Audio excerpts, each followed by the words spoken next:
Good morning बच्चों। आज हम हिंदी फर्स्ट से कविता मनभावन सावन पढ़ेंगे। यह कविता सुमित्रा नंदन पंत जी द्वारा रचित है।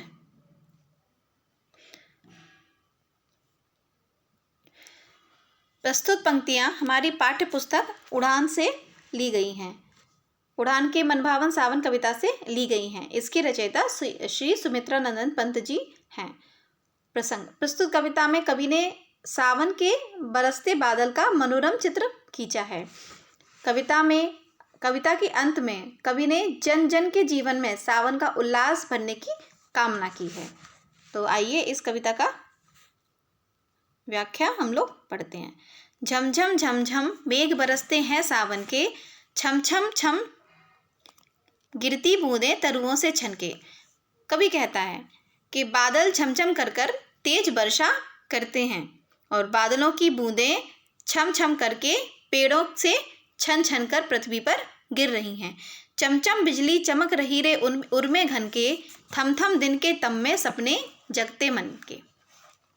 दिन के भी अंधेरे में जो बादल हैं, बादल के हृदय में बिजली चमक रही है और बिजली चमकने के कारण दिन में भी अंधेरा हो जाता है और आदमी रुक कर यह सोचने लगता है कि मानो वह स्वप्न देख रहा हो। पंखों से रे फैले फैले ताड़ों के दल, लंबी लंबी उंगलियां हैं चौड़े करतल। पंखों से रे फैले फैले ताड़ों के दल, पेड़ों के जो दल हैं वो पंखों की तरह प्रतीत होते हैं। उनकी लंबी लंबी उंगलियां हैं और चौड़े करतल मतलब हथेली चौड़ी हैं।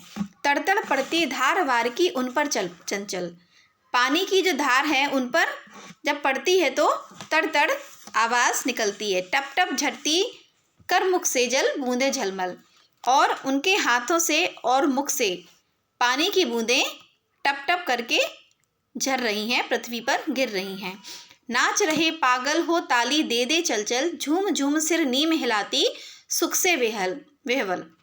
तो वर्षा के कारण पीपल के पत्ते मानो ताली बजाकर नाच रहे हों और नीम की पत्तियां खुशी से अपने सर को हिलाती हैं। नीम की पत्तियां खुशी से झूम रही हैं अर्थात हिल रही हैं। हर सिंगार झरते बेला कली बढ़ती पल प्रतिपल, हर सिंगार के फूल झरते हैं और बेला की कलियां जो हैं प्रत्येक क्षण बढ़ रही हैं।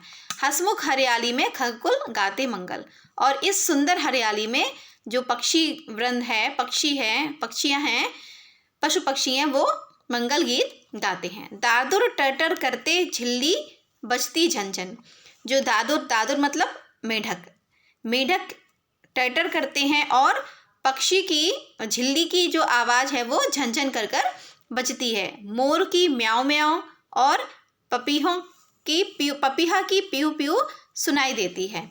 उड़ते सोन बलाक आद्र सुख से कर करंदन, घुमड़ घुमड़ गिर मेघ गगन में करते गर्जन। उड़ते सोन बलाक बगुले सुखी होकर अपनी ही आवाज़ कर कर उड़ रहे हैं और बिजली घुमड़ घुमड़ कर, जो बादल हैं वो घुमड़ घुमड़ कर आसमान में गरज रहे हैं। रिमझिम रिमझिम क्या है क्या कुछ कहते बूंदों के स्वर, रोम सिहर उठते छूते वे भीतर अंदर। रिमझिम करके बूंदों की आवाज़, जो रिमझिम बूंदें हैं वो रिमझिम रिमझिम की आवाज़ें करके मानो कुछ कह रही हैं और उससे रोमांच हो जाता है और हृदय पर प्रभाव पड़ता है। धाराओं पर धाराएं झरती धरती पर, रच के कण कण में तृण तृण की पुलकावली भर। पानी की गिरती धाराओं से धरती पर हरे भरे अंकुरण फूट रहे हैं। पकड़वार की धार झूलता है मेरा मन, आओ रे सब मुझे घेर कर गाओ सावन। कवि कहता है कि कवि का मन पानी की धार रूपी रस्सी को पकड़कर झूलना चाहता है। कवि जो है वो पानी की धार रूपी रस्सी को पकड़कर झूलना चाहता है और सबके द्वारा घिरकर सबसे सावन के गीत गाने के लिए कहता है। इंद्रधनुष के झूले में झूले सब जन, फिर आए जीवन में सावन मन भावन। कवि इंद्रधनुष के झूले में सबको झूलने के लिए कहता है और यह कामना करता है कि यह मन को अच्छा लगने वाला सावन बार बार आकर हमारे जीवन को सुखी बनाए। तो ये कविता की व्याख्या आपको समझ में आई है, मैंने समझा दी। और इसके क्वेश्चन आंसर और जो एक्सरसाइज है वो आप कॉपी में लिखेंगे, याद करेंगे और इस कविता को भी याद करेंगे।